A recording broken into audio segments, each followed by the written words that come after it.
This is Dotsei Malor, and he's one of the finest broadcasters Ghana has ever produced. There's no doubt about that. I was with him. I've seen him at work at the BBC, Ben Malor. That's how we used to call him. We didn't add the Dotsei, just Ben Malor. And Ben Malor is one of the finest broadcasters ever. It was a delight for the Ghanaian media when in 2013 he came to Ghana to become spokesperson for the President Mahama administration. Some people have forgotten that. Ben Malor was a spokesperson for John Mahama's first administration. They mafiaed him out. Standogbe and others, they mafiaed him, and then he didn't understand the Ghana situation. The terrain was too confusing for him. I know what I'm talking about, and he knows I know what I'm talking about. And so he went back abroad. He worked for the BBC, distinguished himself as an African reporter. He was great on Focus on Africa. I think he's still the best. And Ben Malor is now with the United Nations, and he's sympathetic to President Mahama. You can understand that. There's no question about that. So he's been very excited about the victory of the NDC administration, and especially President Mahama. Musa Dankwa is also friendly with President Mahama. Musa Dankwa is a pollster. He will tell you that initially he started as a pollster. He's still a pollster, but he has very close ties with President Mahama and the NDC these days, which is okay. Musa Dankwa put up a poll that, the one poll he put up that I didn't understand was, among the people looking for the NPP leadership, who does NDC like? That poll, I'm still looking for him to ask him. In fact, I asked my producer to call him that, can he come to the studio? We are still working on that. He put up a poll that among the people who are running for the NPP leadership, who does NDC like? Then among the people running for the NDC leadership, who does MPP like? I looked at the poll, I said, I sent it to Cabinet Japan, the presidential candidate. I said, Kalari, have you seen this poll? He laughed, then he called me, we had a chat about it. I won't tell you what we said. Anyway, so then he went further to say that in the NDC one, Harun Idrisu is leading. He said it more than once. Then he said it again. Then the thing is becoming a problem. So Dotsei Malor then comes in to say that, Musa Dankwa, what is this that you are doing? Musa Dankwa says, Shre, Ahani, who are you? You sit in America, New York, and tell me what to do. I will fire you. Look at the exchanges. Let's start. First one, Dotsei Malor fires. Bro, I said, dear bro Musa Dankwa, we accept you are brilliant. Yeah, okay. But please, pause your polling on presidential aspirants. It's not helping our nation now. Which nation? Say that it's not helping your NDC party. Tell Dotsei Malor that it's not any nation matter. We are not talking about nation. This is NDC party matter. If it's worrying you, call Musa Dankwa and whisper to him that, Chief, Charlie, the thing you are doing is not helping him. Me, I call Abronye. I say, Charlie, Ojam, Charlie, this thing you are doing in some way. I won't come and write on Facebook that, Abronya, what you are doing is not helping the nation. Which nation? It's about the party. So Ben Malor shouldn't run away from the internal party problems that are going to occur. It's normal with all political parties. Today you say that MPP has confusion. MPP has confusion. Wait till Boache Jaku becomes chairman. Then you see that MPP is fine. But MPP is confusion. NDC too will confusion. It's the same thing. It is time for us to assess the democracy. The one that has been handed over to us. It is time for us to take the 1992 Constitution and have a look at it. And look at the ethos, the way we practice it. Whether we should do what the British are doing, where election cycle is only 1 month, campaign is only 1 month. Or we should continue with what the Americans are doing, but give local government. Let us run governorship in Ashanti region. Let us run MMDCs on political lines. These are the questions that we need to be asking. Otherwise, the great likes of Dotsei Malor, very nice people, will have this quarrel with Musa Dankwa. Which nation is he talking about? Okay, listen to what Musa Dankwa said. The thread continues. Musa Dankwa comes and says, hey, please, hold on. He says, they don't want the voices of the people to be heard. Aha! I love Musa Dankwa for that. He said, Dotsei Malor, you work for BBC. You are a Democrat. You believe in free speech. He's accusing you that you don't want the voices of the people to be heard. Listen, he says, they don't want the people... This is my pen.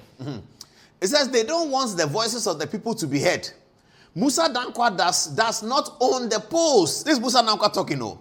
Global Info Analytics does. And it is a company policy that we seek the views of voters every 3 months. But voters don't elect presidential candidates. So why are they worried? He doesn't even give Dotsei Malor the honor of mentioning his name. He continues. And this is where many MPP social media people were excited about it.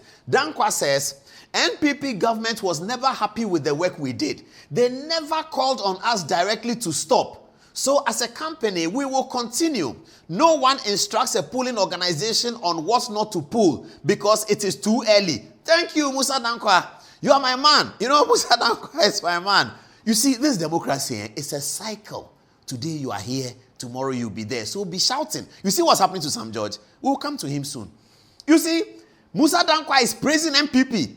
That MPP never liked the work he did. But nobody in MPP rose up to tell him that stop what you are doing. Because MPP are Democrats. They don't do that. You know Professor Folson, he taught Boakye Jakun. Tonight we'll talk about a lot of things. He's dead. May he rest in peace. These are the people who allow free expression. The New Patriotic Party, free expression. The United Party, the National Liberation Movement. I'm saying some things, don't worry. So, it says MPP government was never happy with the work we did. But they never called on us directly to stop. And we will not stop. Then he goes on to say that imagine we had the call. Imagine we hit the call. Can you imagine its implications on our independence and objectivity? In the end, the polls will bring sanity into your race unless you don't understand how. Yeah, Musa Dankwa is brutal. He doesn't care whether you are NDC or MPP. He will come after you. And Musa Dankwa says he prefers MPP. They don't worry him. They allow him to do his work. Even we, those who criticize him, when he got his right, we brought him here. We apologized to him. That's how democracy is. Dotsei Malor. Dotsei Malor didn't stop there. He went on. The thread continues. Look. Dotsei Malor comes and says, in the United States of America, the citadel of polls, you do not see this fixation on and constant coverage discussion of presidential aspirants polling. At this early stage, Ben Malor is insisting that, hey, Musa Dankwa, stop the thing you are doing. Me, I'm in America. I am in the citadel of democracy. I understand what happens here. You can't come and bamboozle us. In America, where they do polls every minute, every hour, every week, CNN, every day CNN has a poll. In America, where they do polls every week, which Ben Malor is right, they do polls in America every week. He says they don't poll this early. Ben Malor is panicking that the early thing is going to destroy the NDC. But yes, it has a potential to destroy any political party that's in power with a president who is not running a second term. That is the reality of the matter. In 2021, February, Alan Martin's hands was up. As soon as Akufo-Addo was sworn in, Alan Martin rose his hand. As soon as Akufo-Addo was sworn in, Wontumi started organizing for Baumia in Ashanti region. As soon as the thing was sworn in, Kwabena Japan raised his hand. People were going to Isaac Osei, Charlie, the thing has come, raise your hand. He said, oh, I'm not interested. So it is, you can't do anything about it. You can scream and shout, oh, let's have unity, let's have unity. The most important thing is President Mahama succeed. You can say all that. In the morality of democracy, it won't work. The people who want to file, they will file. Why are they doing so? Because the sitting president is not running. That's why we told you that when you have a transition in 2020, let us not go into another transition in 2024. You said no, you won't listen. Okay, we're in another transition. So Akufo-Addo transition 2020-2024, Ghana is going through another transition of a president who is not running another term. And Ben Malor is saying what? NDC should wait. They should wait for what? Haruna Idrisu is campaigning already. He hasn't come forward. Now he has brought Madam Jane Nano-Pokwa-Jiman there, venerable vice president. We will see what will happen.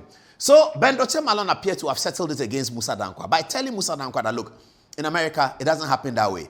Musa Dankwa did not sleep. He says, hey, Ben Malor, wait there, wait. The America that you are there, we've all come there before. America, we know there. We just want to stay in Ghana. We all know what happens in America. In any case, there's Google, there's websites. Let me show you what the Republican did. Then he published this one. The governing party in the U.S. will be looking for Trump's successor, and the posters are providing the public perception of who could be that replacement. Their government is not distracted. 2028 GOP primary polling average raised to the White House. Musa Dankwa is telling Ben Malor that in that your corner, the New York that you are sitting in, they are polling about who replaces Trump. So if I poll about who is replacing John, what are you talking about? So viewers, I'm asking you, who won the fight? Musa Dankwa or Ben Malor? Who won it? Musa, Chalemi, I think you won it. Oh, Musa, this is your smoke. I love it, man. Next time I come to the studio, bring me one. I think you won. You won the thing. Efo, I greet you. It's been a very long time. How are you? I have benefited from your words of wisdom many, many years. I still want to benefit from it. How is New York?